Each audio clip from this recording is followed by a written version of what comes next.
Selamat pagi, selamat hari Minggu, anak-anak yang dikasihi Tuhan. Hari ini Minggu tanggal 6 Februari 2022.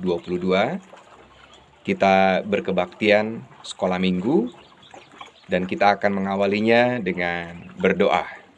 Mari berdoa. Terima kasih ya Allah yang baik. Terima kasih untuk nafas kehidupan yang Kau berikan bagi kami. Terima kasih untuk hari baru di hari ini yang menjadikan kami dapat kembali bertemu secara online di dalam sekolah minggu ini. Terima kasih juga untuk kesempatan kami dapat berinteraksi, bercengkrama, bertemu dengan orang-orang terkasih kami, terutama anggota-anggota keluarga kami. Dan terima kasih juga untuk pagi ini, kesempatan kami dapat membaca dan menghayati kesaksian firman Tuhan. Terima kasih untuk segala kebaikan Tuhan ini. Dan kiranya Engkau juga berkenan untuk menolong dan memberkati kami dengan Roh Kudus Tuhan ketika kami membaca dan menghayati kesaksian firman Tuhan. Biarlah hati, pikiran, dan jiwa kami tertuju, terarah hanya kepada suara Tuhan saja. Biarlah hati, pikiran, dan jiwa kami betul-betul dapat mengerti, memahami kehendak Tuhan. Bahkan Roh Kudus Tuhan akan memampukan kami menjadi pelaku-pelaku firman Tuhan. Dan pagi hari ini kami hendak belajar menjadi anak-anak Tuhan yang bersedia rendah hati, meminta maaf ataupun juga memberi maaf. Dalam nama Yesus Kristus, kami berdoa dan memohon kekuatan Roh Kudus Tuhan. Amin. Baiklah anak-anak yang dikasihi Tuhan, kita hari ini akan membaca dan menghayati kesaksian firman Tuhan dari kitab Nabi Hosea. Kitab Nabi Hosea pasal 14 ayat 2 sampai 9. Hosea 14 ayat 2 sampai 9. Pak Pendeta akan membacakannya untuk kita sekalian. Demikian. Bertobatlah hai Israel kepada Tuhan Allahmu, sebab engkau telah tergelincir karena kesalahanmu. Bawalah sertamu kata-kata penyesalan dan bertobatlah kepada Tuhan. Katakanlah kepadanya, ampunilah segala kesalahan sehingga kami mendapat yang baik. Maka kami akan mempersembahkan pengakuan kami. Asyur tidak dapat menyelamatkan kami. Kami tidak mau mengendarai kuda. Dan kami tidak akan berkata lagi, ya Allah kami, kepada buatan tangan kami. Karena engkau menyayangi anak yatim. Aku akan memulihkan mereka dari penyelewengan. Aku akan mengasihi mereka dengan sukarela, sebab murkaku telah surut daripada mereka. Aku akan seperti embun bagi Israel, maka ia akan berbunga seperti bunga bakung, dan akan menjulurkan akar-akarnya seperti pohon hawar. Ranting-rantingnya akan merambak, semaraknya akan seperti pohon zaitun dan berbuah harum seperti yang di Libanon. Mereka akan kembali dan diam dalam naunganku dan tumbuh seperti gandum. Mereka akan berkembang seperti pohon anggur yang termasyur seperti anggur Libanon. Efraim, apakah lagi sangkut pautku dengan berhala-berhala? Akulah yang menjawab dan memperhatikan engkau. Aku ini seperti pohon sanobar yang menghijau. Daripadaku engkau mendapat buah. Amin. Sampai demikian pembacaan Alkitab kita. Yang berbahagia ialah kita yang mendengar firman Tuhan, terlebih kita yang melakukannya dalam hidup kita hari demi hari. Haleluya. Baiklah anak-anak, saat ini Pak Pendeta sedang berada di Pulau Samosir. Jadi salam buat anak-anak dari Pulau Samosir. Hari ini kita membahas tentang kitab Nabi Hosea pasal 42 ayat 2 sampai 9. Adapun topik yang kita angkat, kita bahas pada kesempatan sekolah minggu hari ini adalah tentang kata maaf atau memaafkan. Sebuah kata yang sangat bernilai, sangat bermakna. Nah, Pak Pendeta akan mengawalinya dengan memberikan beberapa informasi. Pertama, nama Hosea. Hosea itu dapat berarti atau dapat bermakna keselamatan, atau dapat juga dimaknai sebagai Allah adalah keselamatan. Nama Hosea ini satu rumpun kata atau satu akar kata dengan nama Yosua ataupun juga nama Yehosua. Anak-anak mungkin tahu bahwa nama asli Tuhan Yesus dalam bahasa Ibrani-nya itu adalah Yehosua, yang berarti Allah adalah keselamatan atau Yahweh adalah keselamatan. Itu informasi yang pertama. Informasi yang kedua, kitab Nabi Hosea itu ditulis sebelum pembuangan pertama. Jadi anak-anak mungkin perlu mengetahui bahwa kerajaan Israel itu sempat terpecah menjadi dua kerajaan, yaitu kerajaan Israel Utara dan kerajaan Israel Selatan. Kerajaan Israel Utara itu runtuh tahun 722 sebelum Masehi, dan kerajaan Israel Selatan runtuh tahun 586 sebelum Masehi. Nah, kitab Nabi Hosea ini ditulis sebelum keruntuhan Israel Utara atau sebelum pembuangan yang pertama. Itu berarti sebelum tahun 722 sebelum Masehi. Selanjutnya mari kita membahas teks Alkitab yang baru saja kita baca. Teks Alkitab ini terbagi ke dalam dua bagian. Yang pertama, ayat 2 sampai ayat 4. Yang kedua, ayat 5 sampai ayat 9. Nah, bagian yang pertama ini berisi seruan dari Allah melalui Nabi Hosea kepada bangsa Israel agar mereka segera bertobat. Bertobat karena apa? Ayat 2 itu langsung disampaikan sebuah penegasan bahwa engkau telah tergelincir karena kesalahanmu. Engkau yang dimaksud ini adalah orang Israel. Nah, kesalahannya apa? Secara keseluruhan sebetulnya orang Israel ini telah menyeleweng terhadap Allah. Menyeleweng dalam arti bahwa yang seharusnya mereka menyembah Yahweh, beribadah kepada Yahweh, tetapi mereka telah beribadah kepada Baal, kepada dewa-dewa, kepada hal-hal lain selain dari Yahweh. Itu yang secara umum demikian. Tetapi di dalam ayat yang keempat kita mendapatkan ada rincian yang lebih jelas. Yang pertama, Asyur tidak dapat menyelamatkan kami. Kalimat ini mau menggambarkan bahwa ternyata selama ini orang Israel begitu mengandalkan Asyur. Asyur itu sebuah kerajaan yang sangat besar pada masanya. Jadi mereka menganggap bahwa kebesaran Asyur itu lebih besar dibandingkan Yahweh. Maka hal itu dinilai sebagai penyelewengan juga oleh Allah.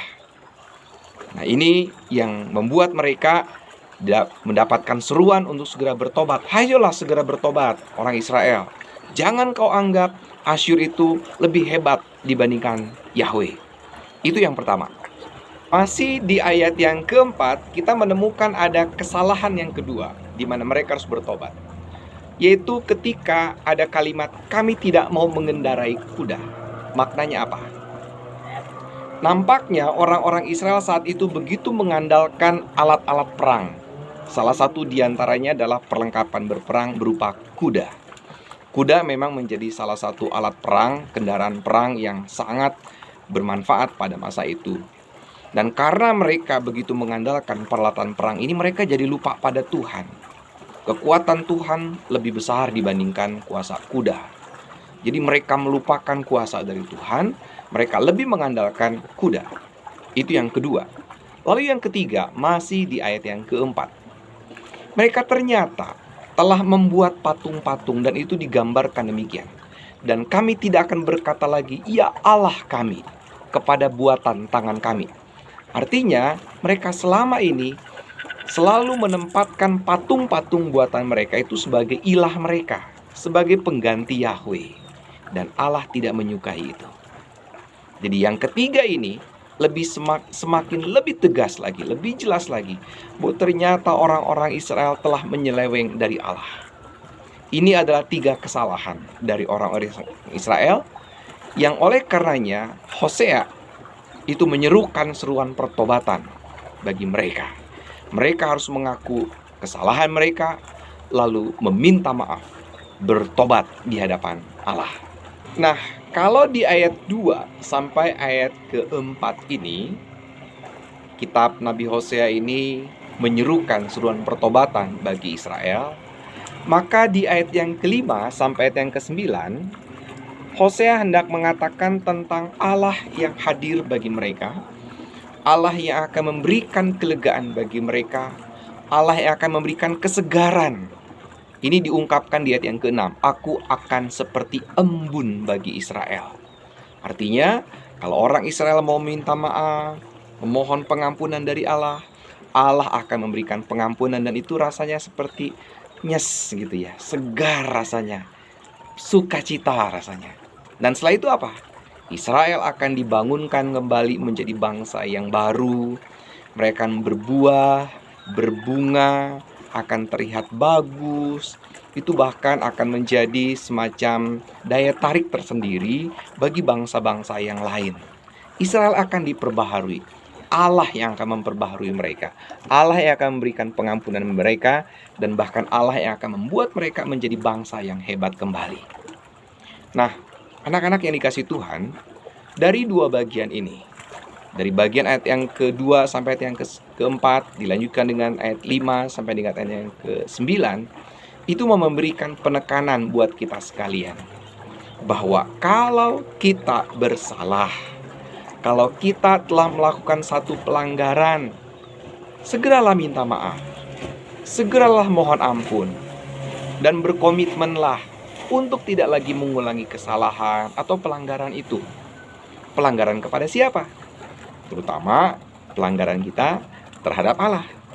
Namun demikian, ayat ini juga bermakna, berguna bagi kondisi kita ketika kita bersalah kepada teman, kita bersalah kepada orang tua kita, kepada saudara kita, kepada adik kita, kepada siapapun. Jadi kalau kita punya kesalahan, akui kesalahan itu, minta maaf. Kepada yang lebih muda, kepada yang lebih tua, sama saja. Mau bersalah, maka kita harus minta maaf. Itu menjadi sebuah petanda diri kita adalah pribadi yang rendah hati. Jadi anak-anak, melalui teks Alkitab hari ini, kita belajar untuk apa? Untuk mau rendah hati minta maaf. Kalau kita punya kesalahan, kalau kita punya pelanggaran, jangan kita tutup-tutupi. Karena serapat apapun pelanggaran kesalahan yang pernah kita buat, satu ketika itu juga akan terbongkar. Sama seperti peribahasa dalam bahasa Indonesia, sepandai-pandai menyimpan bangkai, baunya tetap akan tercium. Jadi kalau kita punya kesalahan, punya pelanggaran, jangan ditutup-tutupi. Akui saja. Karena kita juga kan sadar bahwa mana ada manusia yang suci, dalam arti tidak pernah berdosa, tidak pernah bersalah. Semua manusia pernah bersalah. Jadi wajar saja kalau seseorang bersalah. Tapi yang harus kita lakukan adalah akui. Secara jujur akui saja. Kalau kita bersalah kepada orang tua kita, akui. Ibu, bapak, mama, papa, bunda, ayah, mohon maaf ya, aku telah bersalah, aku telah berdosa, aku sudah membuat pelanggaran. Ampuni aku ya ibu, ampuni aku ya bapak. Seperti itu. Atau kepada teman, kalau kita melakukan sesuatu yang salah, jangan takut. Harus berani. Berani mengakui kesalahan. Berani mengakui apa yang sudah kita perbuat. Nah, setelahnya kita tentu berharap ada pengampunan, ada maaf. Dan ketika kita mendapatkan maaf, kita dimaafkan, pasti kita akan merasa lega, kita akan merasa bersyukur, kita akan merasa berterima kasih. Maka kalau nanti anak-anak mendapatkan maaf, mendapatkan apa ya, sudah dimaafkan, ya bilang terima kasih. Apa berhenti di situ? Tidak. Tunjukkan rasa terima kasihnya dengan sebuah komitmen. Apa itu komitmennya? Aku tidak akan mengulangi kesalahan yang sama lagi. Aku tidak akan mengulangi pelanggaranku lagi. Niscaya kita akan menjadi pribadi yang akan terus menjadi lebih baik dari hari ke hari. Anak-anak, salah satu catatan paling penting dari materi ini, Pak Pendeta mau menyampaikan begini. Meminta maaf adalah wujud dari kemenangan kita melawan ego kita sendiri. Meminta maaf adalah wujud kemampuan kita menjadi pribadi yang rendah hati. Meminta maaf adalah wujud kekuatan iman kita, wujud kekuatan mental kita, dan kita lebih hebat daripada siapapun ketika kita memang bersedia meminta maaf. Tanda bahwa mental kita kuat, tanda bahwa iman kita kuat, bahwa kita adalah orang-orang yang percaya diri, menerima segala kelebihan maupun keterbatasan kita. Nah, demikian materi sekolah minggu kita pada hari ini. Maka anak-anak, Pak Pendeta mengingatkan, beranilah meminta maaf pada saat kalian bersalah atau melakukan pelanggaran. Jangan takut, beranilah. Nah, selanjutnya sebagai bentuk aktivitas buat kalian dalam rangka menghayati materi hari ini, Pak Pendeta hendak memberikan tugas. Tugasnya adalah berupa membuat puisi singkat. Puisi singkat yang isinya tentang meminta maaf. Apapun ya, meminta maaf, memohon maaf. Supaya kalian bisa mengekspresikan permohonan maaf itu, gitu ya, bisa. Nah, bagaimana membuat puisinya? Catatan pertama, puisi ini harus original, tidak boleh menjiplak. Ya, kalian belajar membuat puisi. Puisi yang singkat, cukup 2 bait saja. Masing-masing bait berisi 4 baris misalkan. Puisi, jadi misalkan ada 4 baris. Baris pertama, baris kedua, baris ketiga, baris keempat. Ini 1 bait. Bait yang kedua, 1, 2, 3, 4 juga. Silahkan membuat puisi seperti itu. Yang tema utamanya adalah permohonan maaf atau meminta maaf, atau bahkan memberi maaf. Boleh. Kata kuncinya adalah maaf, ya. Mau ditujukan maafnya itu kepada orang tua, mau ditujukan maafnya itu kepada kakak, kepada adik, ke siapapun, boleh, silakan. Poinnya adalah, kata kuncinya adalah maaf. Baik ya anak-anak, semoga anak-anak berhasil membuat puisinya. Semangat, Tuhan memberkati. Baiklah, kita akan tutup sekolah minggu hari ini dengan berdoa. Mari berdoa. Allah yang baik, terima kasih untuk sekolah minggu hari ini. Terima kasih untuk firman Tuhan hari ini. Biarlah dengan kuasa Roh Kudus kami dimampukan menjadi pribadi-pribadi yang rendah hati, pribadi-pribadi yang berani meminta maaf, sekaligus juga sanggup memberikan maaf kepada siapapun. Tolonglah kami Allah dengan kuasa Roh yang kudus, agar kami mampu melakukan ini di dalam kehidupan kami. Setelah ini kami akan melanjutkan aktivitas kami, kemanapun dan dimanapun kami melangkah. Biarlah tangan Tuhan senantiasa menyertai kami. Dalam nama Yesus Kristus kami berdoa. Amin. Baiklah, sampai bertemu kembali anak-anak. Tuhan berkati. Salam dari Pulau Samosir.